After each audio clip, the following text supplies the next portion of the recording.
miss you, your footsteps on the stairs, your smile as you turn the key. Ciao a tutti, ci troviamo in via Balla al civico 67 di Villafranca. Mi trovo davanti a questa splendida villa chiamata Cadura e questo nome Cadura deriva dal ricordo dell'architetto Alberto Dürer. È stata costruita nel XVII secolo quale residenza estiva della famiglia padovana Bacchetti. A fianco a questa villa troviamo una chiesetta in stile barocco, ottagonale, molto particolare, e perché ha l'accesso alla parte della strada per permettere alla popolazione di Villafranca, che all'epoca lavoravano tutti la terra, di poter accedere alle funzioni religiose anche durante le giornate di lavoro.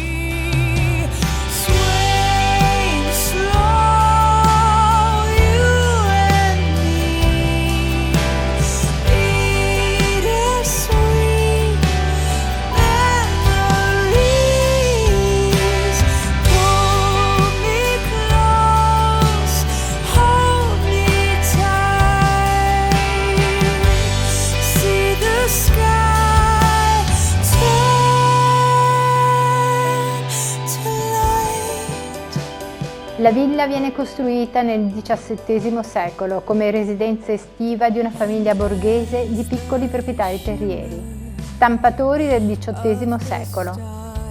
La villa viene restaurata nel 1970 e si presenta oggi in buone condizioni.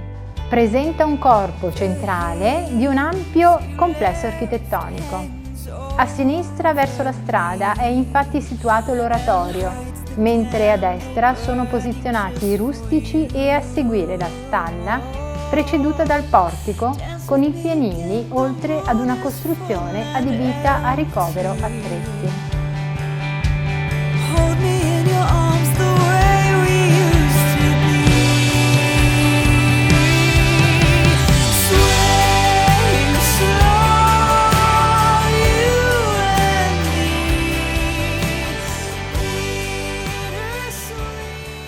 Mi trovo all'interno della villa e con l'occasione vi presento il signor Matteo Tornielli, che è il curatore attuale della villa.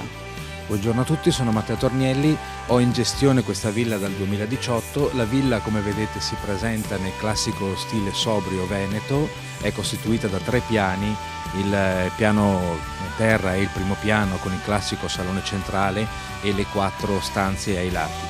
Una delle caratteristiche più interessanti è la presenza di una chiesetta del 1755 a forma ottagonale con accesso diretto alla strada. All'interno di questa struttura convivono 2 associazioni principalmente che si occupano, una l'associazione Cadura, che prende il nome appunto dalla villa Bonomi Cadura, che si occupa proprio di promozione culturale, d'arte, quindi all'interno realizziamo presentazioni di libri, esposizioni fotografiche di quadri. La seconda associazione un po' più ludica, che si chiama invece il Circolo Vizioso, che è un'associazione dedicata al mondo della degustazione di vini, distillati e del fumo lento e quindi del sigaro.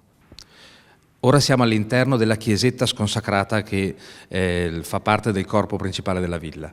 È una chiesetta realizzata nel 1755 e attualmente viene utilizzata dall'associazione Circolo Vizioso proprio come cigar room, come sala di degustazione di vini, distillati e di sigari.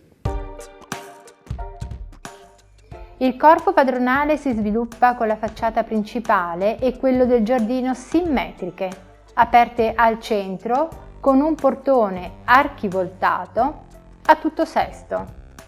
Al piano nobile in asse con l'entrata una trifora archivoltata con archi a tutto sesto con medaglioni sulla chiave è affacciata su un balcone con colonnine in pietra ed è fiancheggiata da finestre architravate che illuminano le stanze laterali. Entrando nella villa ci troviamo questo salone che duplica esattamente nelle dimensioni di quello del piano nobile, il cosiddetto salone delle feste. È un salone a travatura in legno e ai 4 angoli ha le 4 stanze esattamente della stessa dimensione, cioè 5x5. Andiamo verso l'interno per vedere il salone principale.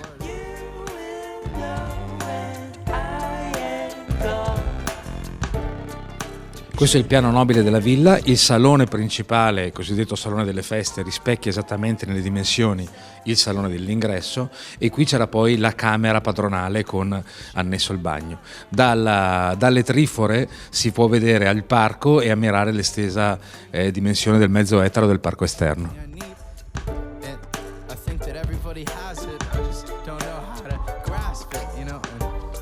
It's getting really hard to see confidence is being this really necessary thing, 'cause when you have way too much you